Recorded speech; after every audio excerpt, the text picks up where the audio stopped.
नमस्कार। देश में तकनीकी की रफ्तार तेज है, लेकिन उससे भी ज्यादा तेज है उस तकनीकी को नियंत्रित करने की सरकारी कोशिशें। हर नया ऐप, हर नया डिजिटल नियम, हर नई निगरानी प्रणाली एक नए सवाल को जन्म देती है। क्या ये हमारी सुरक्षा के लिए है या फिर हमारी निगरानी के लिए है? संचार साथी ऐप की कहानी भी इसी दो राहे पर खड़ी है। एक और सरकारी दावा है कि ये ऐप नागरिकों को डिजिटल धोखाधड़ी से बचाएगा। वहीं दूसरी ओर जनता के मन में यह डर गहरा रहा है कि कहीं ये फोन पर सरकार की नजर रखने का नया तरीका ना इजाद किया गया हो। कहानी शुरू होती है एक सरकारी आदेश से। 2026 से भारत में बेचे जाने वाले हर नए स्मार्टफोन में संचार साथी ऐप पहले से इंस्टॉल होगा। कोई विकल्प नहीं है, कोई पूछताछ नहीं, कोई स्वीकरण नहीं। आप फोन खरीदेंगे और आपके फोन में यह ऐप पहले से मौजूद होगा। सरकार का कहना है कि यह ऐप बताएगा कि कौन सा ऐप क्या अनुमति ले रहा है, कौन सा ऐप संदिग्ध व्यवहार कर रहा है और कौन आपकी जानकारी चुराने की कोशिश कर रहा है। सुनने में ये सब भरोसेमंद लगता है, लेकिन कहानी का दूसरा पक्ष इससे बिल्कुल अलग है। उद्योग जगत धीरे धीरे फुसफुसाते हुए सवाल पूछने लगता है, क्या यह ऐप फोन के सिस्टम लेवल तक पहुंच रखेगा? क्या यह सिर्फ ऐप्स की निगरानी करेगा या फोन की गतिविधियों को भी लॉग कर सकता है? क्या यह फोन में मौजूद डेटा को पढ़ सकता है? क्या यह लोकेशन, माइक्रोफोन या कैमरा की किसी भी गतिविधि पर नजर रखने की क्षमता विकसित कर सकता है? और जब तक इन सवालों का स्पष्ट जवाब नहीं मिलता, संदेह की धुंधलाहट बनी रहती है। ये वही धुंधलाहट है जिसमें डिजिटल लोकतंत्र को सबसे बड़ा खतरा है।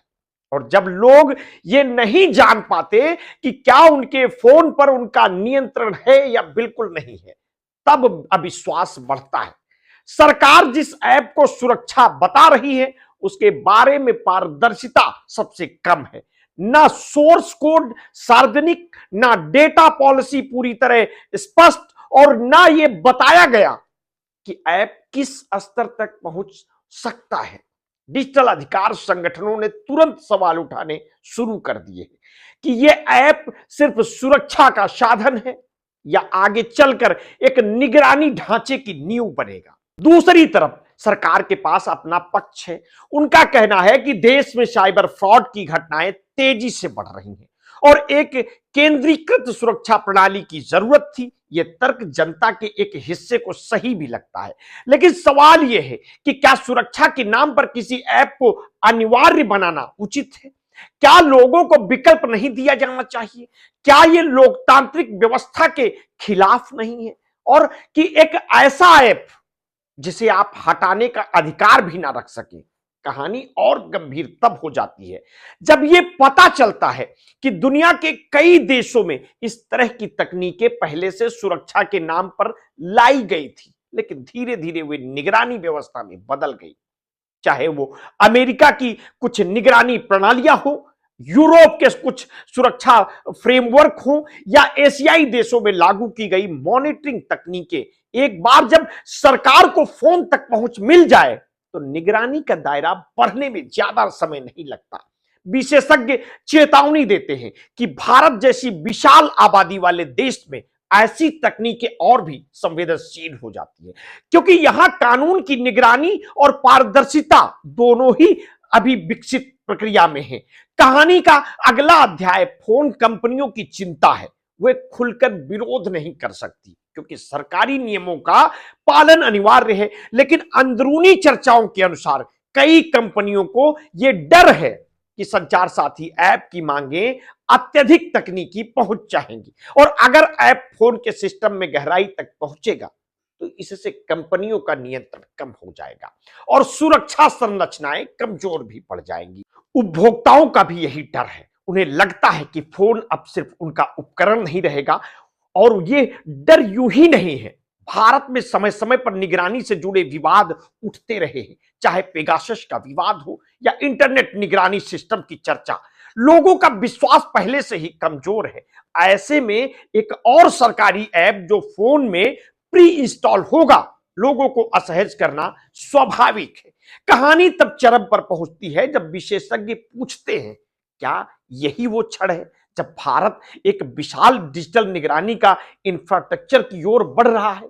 सवाल यह भी उठता है, क्या कोई ऐसी गारंटी है कि भविष्य में इस ऐप में ऐसे फीचर नहीं जुड़ेंगे जो निगरानी क्षमता को बढ़ाएं? क्या ऐप सिर्फ दिखने वाला हिस्सा है और इसके पीछे भविष्य की कोई बड़ी योजना छिपी है? आलोचक कहते हैं कि जब तक पारदर्शिता नहीं होगी तब तक किसी ऐप पर विश्वास नहीं बन सकता, खासकर तब जब वो सरकार द्वारा अनिवार्य किया गया हो। इधर ऐप के बारे में जानकारों का कहना है कि अगर इसका उद्देश्य वाकई सुरक्षा है तो इसे ओपन सोर्स क्यों नहीं किया गया? क्यों इसकी सभी गतिविधियों को स्पष्ट रूप से सार्वजनिक नहीं किया गया? क्यों यह नहीं बताया गया कि फोन में इंस्टॉल होने के बाद इसे अनइंस्टॉल करने का विकल्प होगा या नहीं? क्यों यह स्पष्ट नहीं किया गया कि ऐप में किसी भी प्रकार का डेटा बाहर भेजेगा या सिर्फ फोन के अंदर ही विश्लेषण करेगा? कहानी की सबसे दिलचस्प परत यह है कि देश में आम आदमी इन सवालों के बीच फंस गया है। एक तरफ वो धोखाधड़ी से परेशान है तो दूसरी तरफ उसे निगरानी का भी डर है। एक तरफ उसे सुरक्षा चाहिए, दूसरी तरफ वो अपनी निजता खोना नहीं चाहता। और वो फोन तो खरीदना चाहता है लेकिन ये भी तय करना चाहता है कि उसके फोन में क्या होगा और क्या नहीं होगा। यही असली लोकतंत्र का सवाल है। चयन का अधिकार किसके पास है? डिजिटल भविष्य की इस राह पर भारत खड़ा है जहां एक ऐप यह तय करेगा कि तकनीकी किस दिशा में जाएगी, सुरक्षा की ओर या निगरानी की ओर। कहानी अभी खत्म नहीं है। 2026 तक तैयारी करनी है, सरकार को पारदर्शिता दिखानी है और नागरिकों को तय करना है कि वे किस प्रकार के डिजिटल समाज में रहना चाहते हैं। सवाल अब भी वही है जो कहानी की शुरुआत में था, संचार साथी सुरक्षा का द्वार है या नियंत्रण की कुंडी है? इसका जवाब आने वाले वर्षों में सामने आएगा। लेकिन आज इतना साफ है कि यह ऐप सिर्फ एक ऐप नहीं रह गया, यह भारत की डिजिटल भविष्य की परीक्षा है जहां तकनीकी के नाम पर विश्वास और संदेह दोनों साथ चल रहे हैं। आप इस ऐप के बारे में क्या सोचते हैं? अपनी प्रतिक्रिया हमें वीडियो के कमेंट बॉक्स में अवश्य दीजिएगा। आपने अगर अभी तक हमारे इस चैनल को सब्सक्राइब नहीं किया है तो तत्काल कर लीजिए। बेल आइकन दबाना बिल्कुल ना भूलिए। अपने स्वास्थ्य के प्रति सचेत रहिए, सजग रहिए और हाँ, आपने कभी भी कोरोना वैक्सीन लगवाई है तो समय समय पर अपने ब्लड प्रेशर की जांच अवश्य कराते रहिए। अपना ध्यान रखिए। बहुत बहुत धन्यवाद। साधुवाद।